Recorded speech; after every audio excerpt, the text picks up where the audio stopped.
नमस्कार मित्रों, राम श्रृंखला भाग 63 में आप सभी का स्वागत है। मित्रों, पिछले अंक में हमने देखा किस तरह माता अनसुईया माता सीता जी को पतिव्रता धर्म के बारे में बताती हैं। मित्रों, कथा में आगे प्रभु श्री राम, भाई लक्ष्मण, माता जानकी सभी लोग वन में आगे की ओर प्रस्थान करते हैं। रास्ते में प्रभु श्री राम देखते हैं कि बहुत सारा हड्डियों का ढेर लगा हुआ है, जिसे देखकर उन्हें दया आती है और वे ऋषि मुनियों से उस ढेर के कारण को पूछते हैं।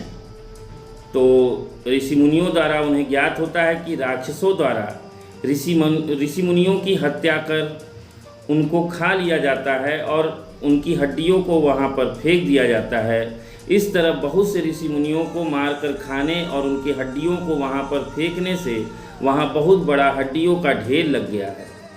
यह सुनते ही श्री रघुनाथ जी की आँखों में आंसू की धारा बहने लगती है, उनके नेत्रों में करुणा के जल भर आते हैं। निश्चरहीन करऊँ मही भुज उठाई पन कीन, सकल मुनिन के आश्रम नहीं जाय जाय सुख दीन। प्रभु राम ने भुजा उठाकर प्रण किया कि मैं पृथ्वी को राक्षसों से रहित कर दूंगा। फिर वहाँ पर मुनियों के आश्रमों में जाकर सभी को राक्षसों से निर्भीक करते हुए सुरक्षा का आश्वासन दिया।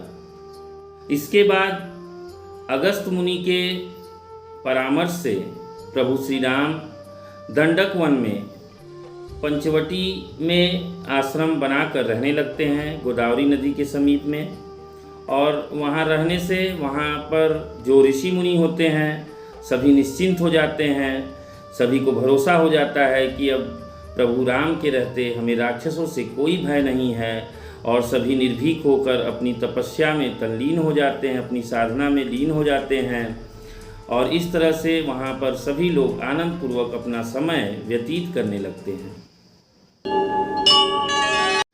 मित्रों, आज की कथा में हमने देखा किस तरह प्रभु श्री राम हड्डियों का ढेर देखकर दुखी हो जाते हैं। उन्हें कष्ट होता है कि ऋषि मुनियों की यह दुर्दशा हो रही है, और वह अपनी भुजा उठाकर प्रण लेते हैं कि मैं पूरी पृथ्वी को राक्षसों से विहीन कर दूंगा। मित्रों, एक जो इंसान होता है जिसमें मानवता होती है, वह निश्चित रूप से दूसरों के कष्टों को देखकर दुखित हो जाता है, द्रवित हो जाता है। जहाँ पर प्रभु श्री राम ने भी यही संदेश हमें दिया कि अगर आप में इंसानियत है तो आप दूसरों के कष्टों को देखकर द्रवित हो जाएंगे, और वहीं दूसरी ओर यदि आप में सामर्थ्य है तो आप उसके कष्टों को दूर करने के लिए अपनी पूरी सामर्थ्य का उपयोग करेंगे।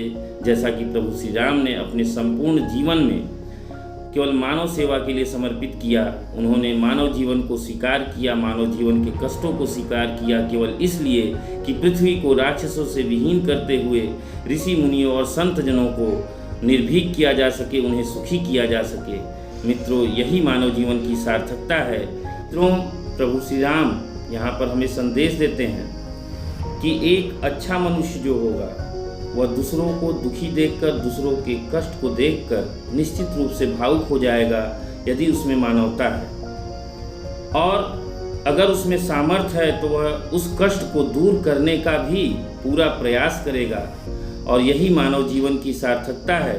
यदि हमारे पास सामर्थ्य है, वह चाहे धन का हो चाहे बाहुबल का हो, हमें हमेशा उसका उपयोग जो निर्बल हैं, कमज़ोर हैं, जिन्हें सहायता की आवश्यकता है उसके लिए करना चाहिए, ना कि उसका दुरुपयोग करते हुए निर्बलों को सताने में किया जाए।